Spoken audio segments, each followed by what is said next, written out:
Yeah, hello everyone. Thank you for coming. I'm J.H. Low. So I'm a picture book author, and I have published quite a number of picture books, but they have all been for children. So this book that we are launching today, Mr. Goodchild, is kind of a different type of picture book because it's a book for adults. Picture book has always been associated with children literacy. But when I get to know more about the idioms, the language of the picture book, I thought it really is more like an art form. It doesn't need to be confined to just children. So basically what I'll do is I will share Mr. Goodchild the story with you later. And then I will talk a little bit also about how the idioms of picture book works. So I'll begin with the reading of the book. This is the book cover. I'll be going a bit slow, and I'll explain why later.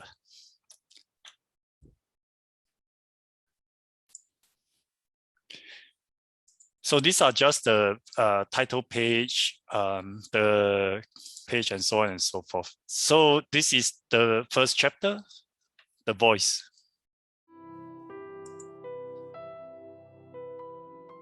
A familiar voice lingered in Mr. Goodchild's head the moment he woke up every morning.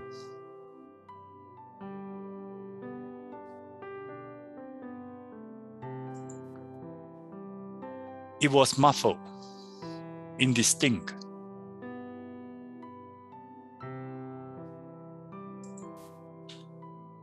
It followed Mr. Goodchild everywhere he went.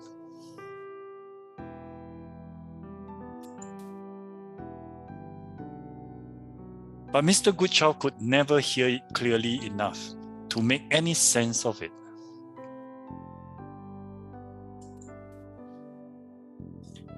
He often wished that the voice would just stop and go away.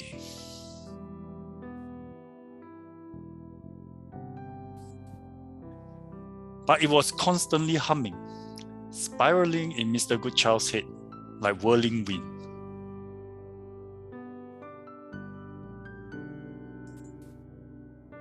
Chapter 2, The Beast. Is someone there?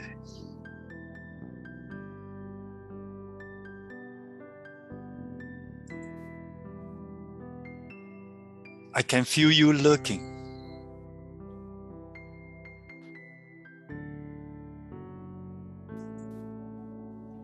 Like an omniscient presence gazing down at me.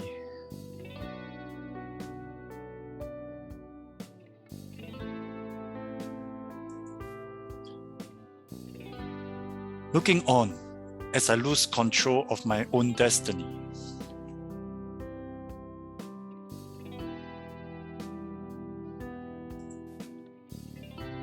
I know you are always there, hiding somewhere.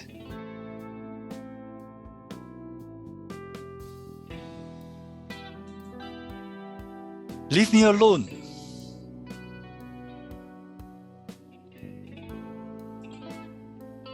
Chapter 3, Same Old, Same Old. A new day.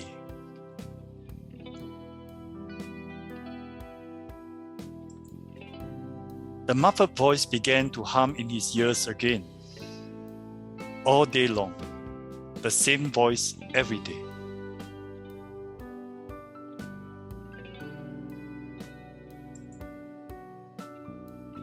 When he slept at night, the lurking beast returned to his dream, the same dream every night.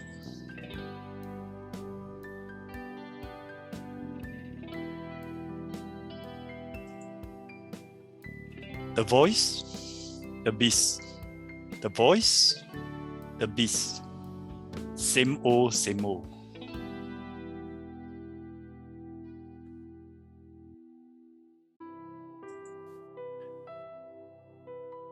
But everything changed one warm night. It was so warm that Mr. Goodchild could not sleep.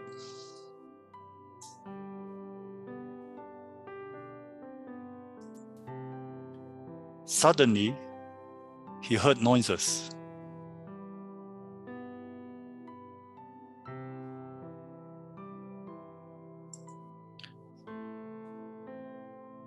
Chapter 4, Through the P-hole.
Chapter 5, ...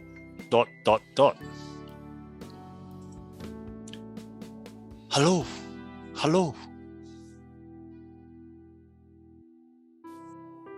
Can you hear me?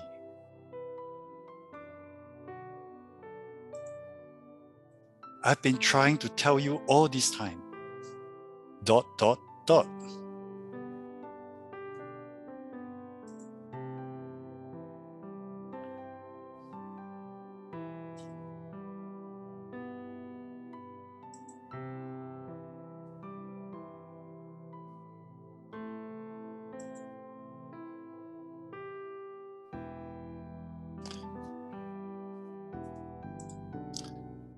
Okay. So thank you. So that's the sharing and the reading of the book. I will now share some PowerPoint slides and go through some of the idioms of the picture book. What I hope to share with you maybe in the next 10 minutes or so is what goes on underneath the story. Obviously, you can see the sketches here are some of the storyboarding that I made as I was trying to figure out how to tell the story of Mr. Goodchild. Now, Maurice Sendak, if you don't know, he's quite a famous author who illustrated and wrote a book called Where the Wild Things Are. So he said this, the picture book is a damn difficult thing to do. Very much like a complicated poetic form that requires absolute concentration and control. You have to be on top of the situation all the time to finally achieve something that effortless. So what Sendak is trying to say here is that the picture book is actually a very difficult thing to get right because it is a very brief kind of narrative. And you need to be very concise and be very deliberate in terms of how you want to do your storytelling so that you can still make things interesting for the readers. Barbara Bader, Bader is an academic, quite well known in the picture book scene, and she said this about the picture book. So as an art form, it hinges on the interdependence of pictures and words, on the simultaneous display of two facing pages, and on the drama of the turning page. On its own terms, its possibilities are limitless. So actually, Bader brings out the three most critical idioms of the picture book. And I will unpack this a little bit more in my presentation coming up. So these are the three things that I will focus on in terms of the picture book idioms. The double page spread and page turning, and the dual semiotic words and pictures. So I think these are three things that make the picture book quite unique. Because if you look at the kind of graphic related narrative in the market, you will see a lot of comics, you will see a lot of graphic novels, usually for the older readers. If you look at just the picture book per se, usually you will find that it's for children. So in a way, Mr. Goodchild is an attempt on my part to explore how the picture book can actually be used as a communication to do storytelling for a more mature readers as well. So the double page spread, what is unique about it is that it's like a kind of spiral reading as opposed to linear reading. So normally when we read books, right, especially those written in words, even in comic form, where there are a lot of different frames, you usually read from one direction to the other. Whereas in a chronological order, we tend to read more like how we would look at a painting, like allow our eyes to glance over the place. And what is also, to me, quite special about the picture book is that it allows people to have the aesthetic experience, not necessarily just from the content in terms of like the story of the narrative, but visually, like it can actually strike a chord with reader from a emotional perspective. So this is a double page spread that I did for a recent book that was published called The Lemonade Sky. So if you can see, like, there is this huge picture about a wolf howling, and it's obviously a very gigantic size, and it allows people to have this emotional connection with the visual. And with Mr. Goodchild, it's very similar. So I'm very particular about the actual painting, the light, the quality of lights, the ambience, and so on and so forth. In fact, this one as well. So there's this storytelling that doesn't require much of the wordings, but relies on how the picture can actually strike a chord with the readers. Page turning. Page turning is also, again, used very often in picture book to create rhythm and flow, drama and surprise. So for example, if you look at the chapter 4, you will realize that it was a textless chapter. There's no words written for that chapter.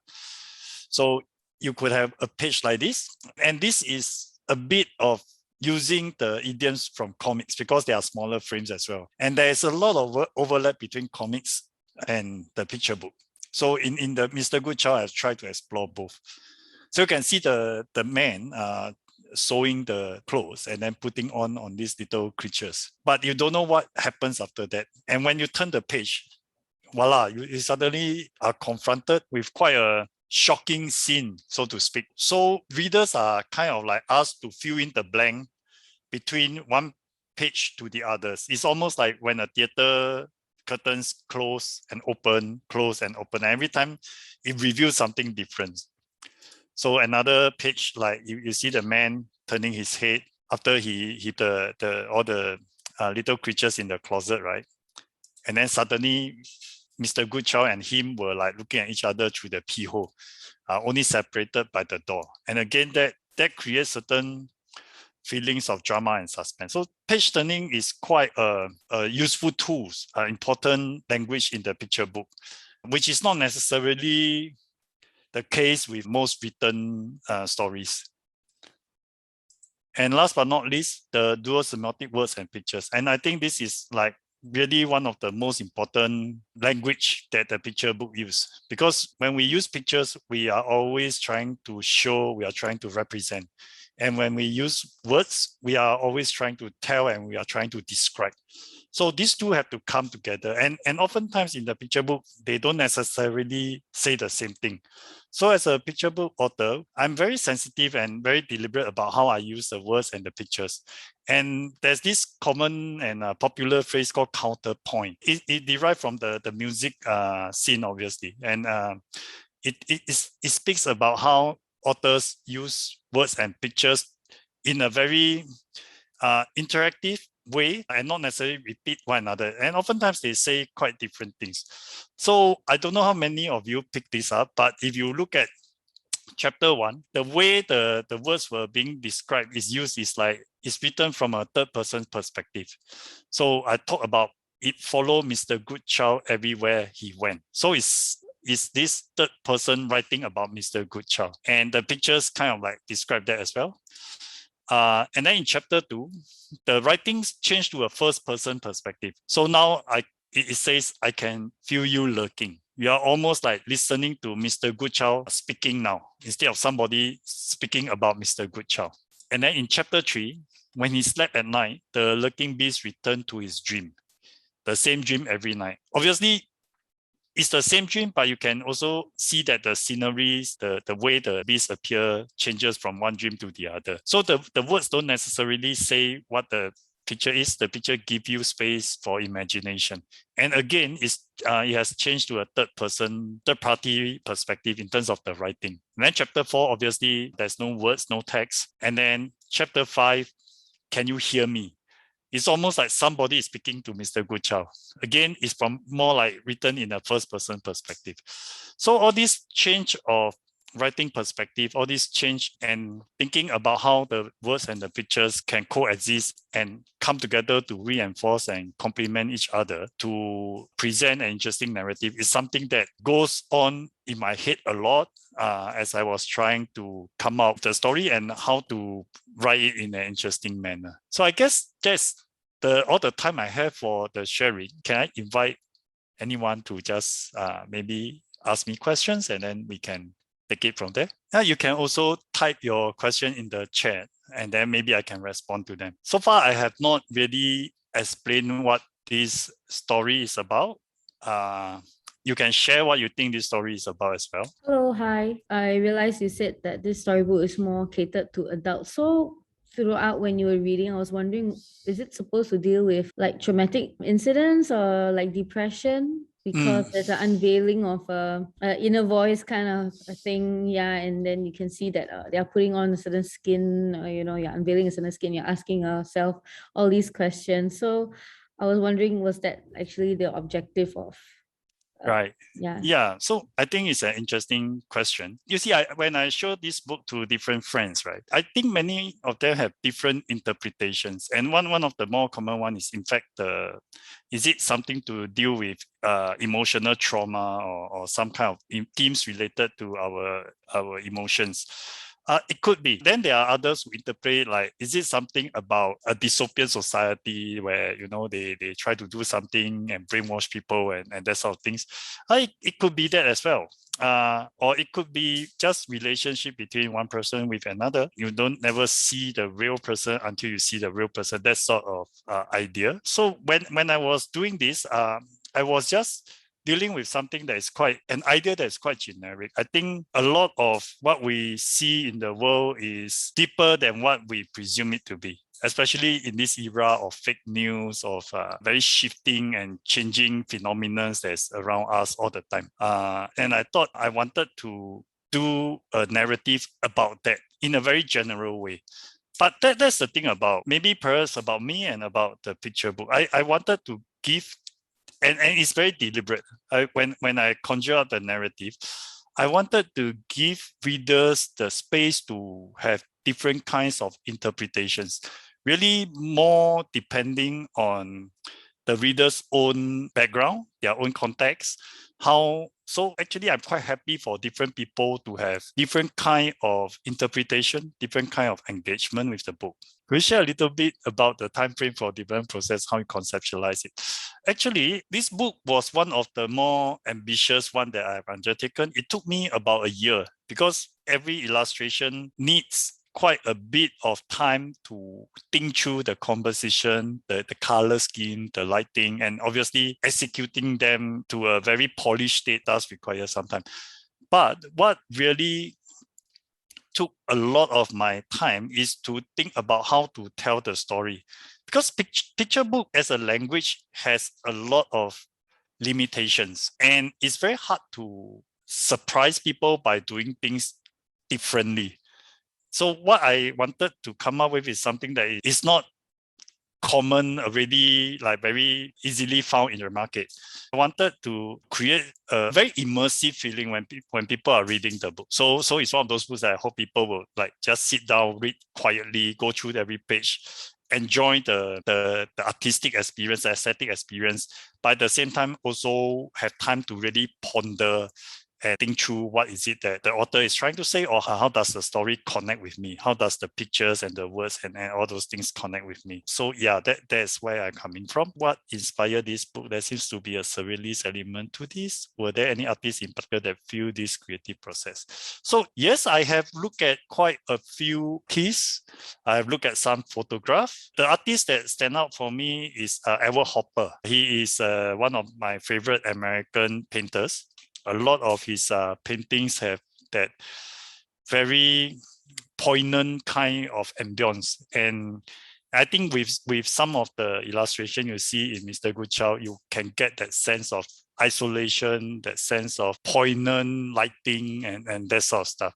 I also use, in fact, Maurice Sendak, when his story, Where the Wild Things Are. So I didn't exactly plagiarize or copy his work, obviously, but the kind of monster that was in his story, they are huge, but they kind of like interest me, and I have been drawing a lot of little monster, maybe inspired by him, maybe inspired for my liking with the Monster Inc. in the Disney movie as well. So you can see this monster appearing in chapter 4. And for me, it symbolized the more naive, the more innocent part of the characters that I've used in the story. Was there intended symbolism with the choice of a ram? Saw the reference Where the Wild Things Are.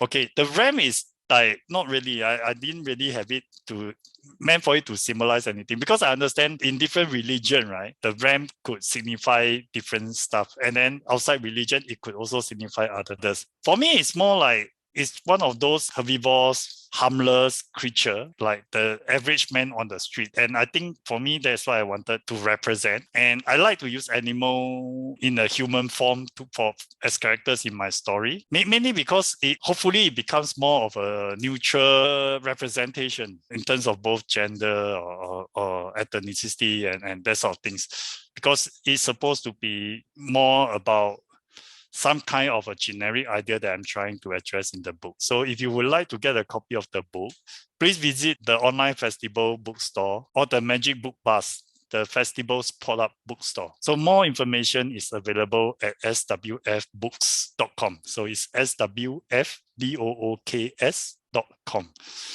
Thank you everyone for coming to this and listen to me. And I really hope you will enjoy the book. It's a very new experiment, and I really love it when I finally finish it. So looking forward to your support. Thank you, everyone.